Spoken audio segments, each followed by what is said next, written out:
बिस्मिल्लाहिर्रहमानिर्रहीम। Dear student, आज का हमारा लेक्चर है जी effect of pressure, effect of density and effect of temperature. हमने स्पीड ऑफ साउंड में ये ऑब्जर्व करना है कि प्रेशर का क्या इफेक्ट होता है, डेंसिटी का क्या इफेक्ट होता है, टेम्परेचर का क्या इफेक्ट होता है। सबसे पहले बेटा हम बात कर लेते हैं प्रेशर की। बेटा अगर प्रेशर की बात की जाए तो स्पीड ऑफ साउंड का लास्ट टाइम मैंने आपको रिलेशन लिख के दिया था, V is equal to gamma P over rho square root. बेटा ये वो रिलेशन है जो हमने न्यूटन और लेप्लास करेक्शन में कैलकुलेट भी किया था। न्यूटन ने इस रिलेशन से वैल्यू कैलकुलेट की थी, गैमा इस्तेमाल नहीं किया था, तो 280 मीटर पर सेकंड आई थी, लेकिन लेप्लास ने गैमा यूज किया था और उस वक्त वैल्यू 332 आई थी।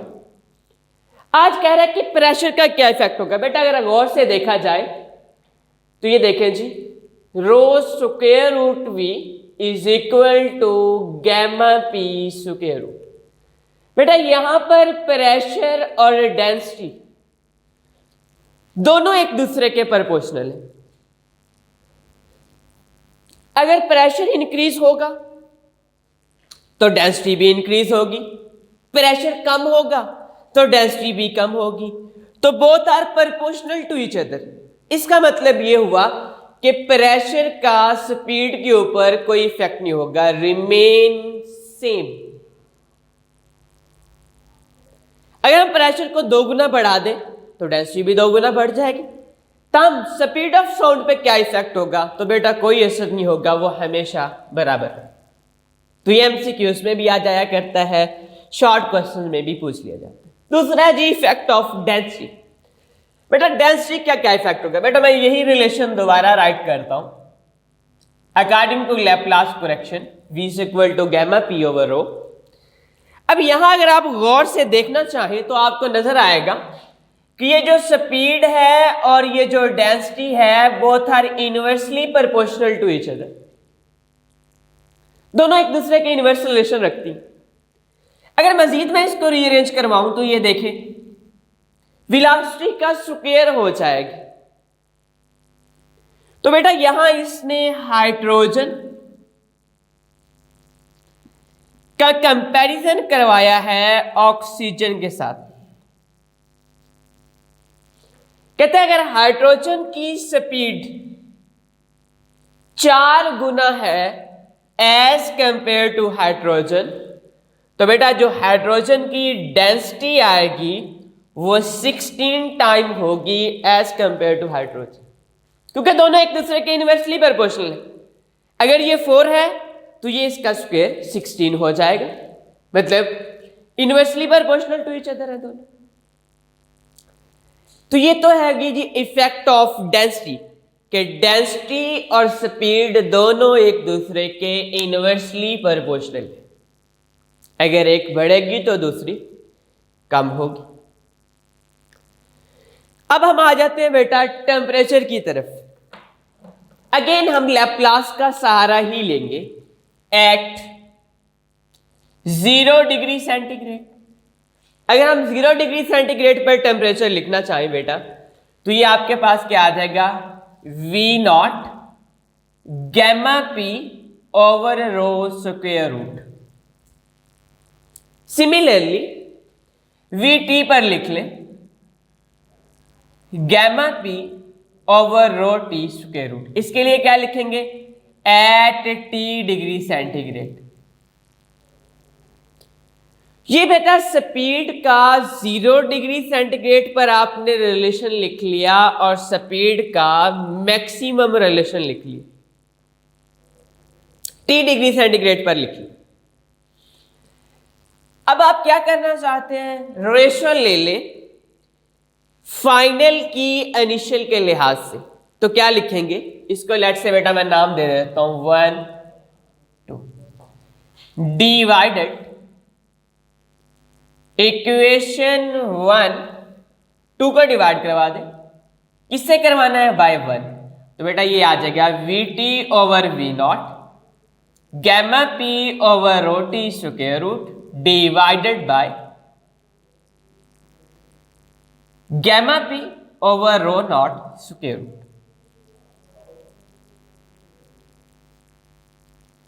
रीअरेंज करवा लें जरा।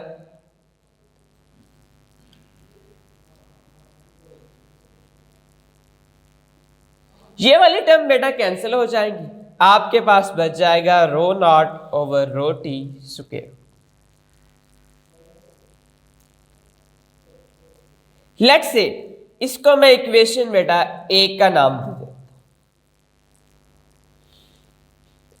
अब हम आइडियल वॉल्यूम की इक्वेशन इस्तेमाल करते हैं बाय यूजिंग वॉल्यूम इक्वेशन। ये बेटा आपको डायरेक्ट याद रखनी पड़ेगी। ये बेटा किसके बराबर होती है?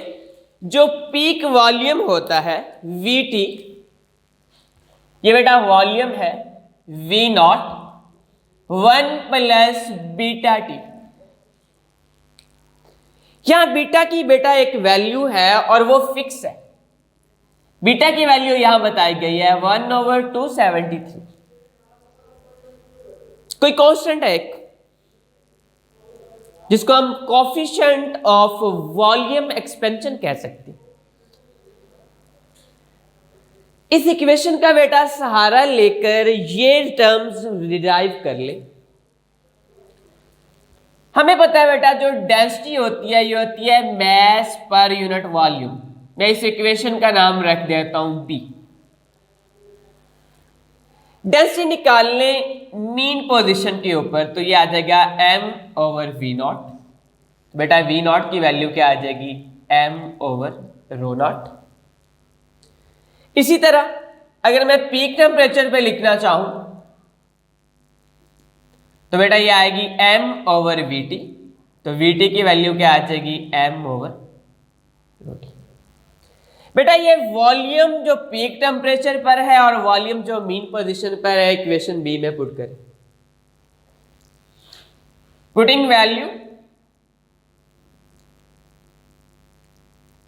इन इक्वेशन बी, ये देखें जी ये आ जाएगा बेटा आपके पास m over rho T, m over rho naught 1 plus beta T. जो टर्म्स कैंसिल होती हैं वो करवा दे। आपके पास क्या बच गया? Rho naught over rho T 1 plus beta T. Beta ये एक फैक्टर है, मैंने अभी आपको बताया कि जिसको हम वॉल्यूम ऑफ एक्सपेंशन कह सकते हैं, कोफिशिएंट ऑफ वॉल्यूम एक्सपेंशन कह सकते हैं। अब ये वाली वैल्यू बेटा उठा के यहां लाके रख दे। देखें putting value in equation A, तो ये बेटा स्पीड आ जाएगी आपके पास 1 plus beta T square root. ये बीटा की वैल्यू पुट करवा देते हैं तो ये आ जाएगा 1/273 टी स्क्वायर रूट। जैसे बेटा स्क्वायर रूट ओपन करवाएंगे तो ये टर्म आपके पास मजीद रीअरेंज हो सकती है। पहले मैं आपको इसकी पीक टेम्परेचर पे लिख देता हूं 273 आपके पास एलसीएम आ जाएगा तो ये 273 प्लस टी बन जाएगा। ये बेटा पीक टेम्परेचर है और ये मीन टेम्परेचर है। इसको आप टी लिख सकते हैं और इसको आप टी नॉट लिख सकते हैं। तो इसको आप अगर लिखना चाहें तो यहां लिखा जा सकता है पीक टेम्परेचर और मीन टेम्परेचर का, क्योंकि यहां टी डिग्री सेंटीग्रेड ऐड किया जाएगा और यहां पर 0 डिग्री सेंटीग्रेड ऐड किया जाएगा। अब मैं बेटा इसी इक्वेशन को रीअरेंज करवाता हूं। इस इक्वेशन को देखें जरा, V T divided by V naught must be equal to 1 plus T over 273 सारे की पावर्स 1/2। लास्ट टाइम भी बेटा लैप्लास करेक्शन में हमारे पास ऐसे ही रिलेशन आ गए थे 1 प्लस एन एक्स तो देखें 1 प्लस एन एक्स, तो ये बेटा आ जाएगा 1/t 546। वी नॉट को बेटा मल्टीप्लाई करवा दो, देखिए बेटा क्या बनता है। तो ये आ जाएगा बेटा V naught plus V naught T over 546। यहां पर स्पीड ऑफ साउंड की वैल्यू पुट करवा दे, वो कितनी आई थी 332। तो ये बेटा जो आपके पास रिलेशन आ जाएगा ये आ जाएगा 0.61 टी।